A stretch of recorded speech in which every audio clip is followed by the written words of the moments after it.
कि एक स्टोन को ड्रॉप किया जा रहा है किसी कुएं में, है ना। स्टोन को ड्रॉप किया जा रहा है ऐसे करके, ठीक है ना।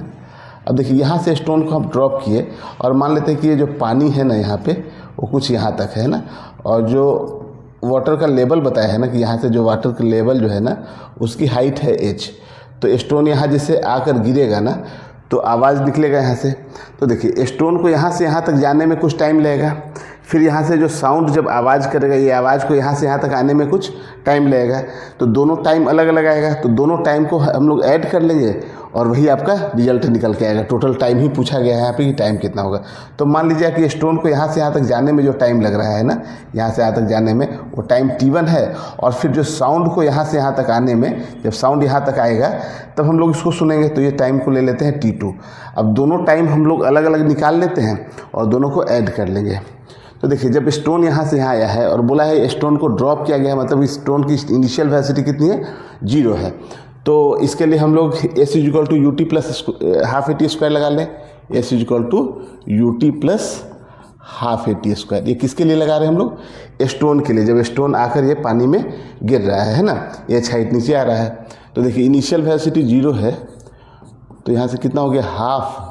एक्सेलरेशन कितना बोला है लेने को, देखिए g का ही रहने देंगे, ठीक है। ऑप्शन में g का ही टर्म है, तो g और इंटू t का स्क्वायर, t1 का स्क्वायर, है ना। जाने वाले टाइम को हम लोग t1 मान लिए हैं। देखिए यहाँ पे हम लोग जो जा रहा है नीचे की ओर, तो डाउनवर्ड को हम लोग पॉजिटिव लेके चल रहे हैं, तो अपवर्ड क्या हो जाएगा, निगेटिव। तो डिस्टेंस भी नीचे की ओर ही है ना, हाइट नीचे की ओर ही है और g भी नीचे की ओर है, तो दोनों पॉजिटिव में ही आएगा यहाँ पे। तो ये h इक्वल टू इतना आ गया। तो यहाँ से हम लोग t1 को सेपरेट करना है, तो 2h by ji equal to t1 का स्क्वायर होगा, और यहाँ से t1 अगर आप निकालिएगा तो कितना हो जाएगा, अंडर रूट में 2h बाई जी। ये तो हम लोग निकाले स्टोन को जब यहाँ से आकर पानी में गिर रहा है तब का। अब जब यहाँ से साउंड यहाँ से यहाँ तक जाएगा, तो देखिए साउंड में साउंड तो कोई ऑब्जेक्ट है नहीं कि जिस पे एक्सेलरेशन काम करे, है ना। नहीं तो फिर क्या होता है कि अगर कोई ऑब्जेक्ट अगर ऊपर की ओर जाए तो जी एक्सेलरेशन नीचे की ओर लगेगा, लेकिन साउंड में तो कुछ वैसा लगेगा नहीं। तो साउंड के लिए हम लोग सिंपल क्या रखेंगे, speed is equal to distance by time. जब हम लोग साउंड के लिए लिखेंगे ना, साउंड के लिए, तो क्या फॉर्मूला लगाएंगे, speed is equal to distance by time. तो हम लोग को यहाँ से जो टाइम निकालना है ना, तो टाइम इज इक्वल टू, जो टाइम को t2 बोले हैं, तो टाइम इज इक्वल टू कितना हो जाएगा, डिस्टेंस बाई स्पीड, और डिस्टेंस h है और स्पीड साउंड की यहाँ देखिए क्वेश्चन में दे दी गई है कि v is the velocity of sound.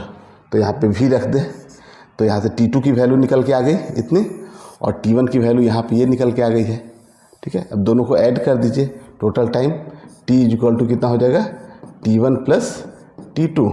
तो यहाँ से देखिए t इज इक्वल टू जो टोटल टाइम है अंडर रूट में 2h बाई जी, और प्लस का कितना है, h बाई वी। तो यही आपका आंसर निकल के आ गया। तो देखिए ऑप्शन कौन सा है, 2h बाई जी और h बाई वी, ठीक है ना। तो ये बी नंबर ऑप्शन करेक्ट है यहाँ पे, ठीक है।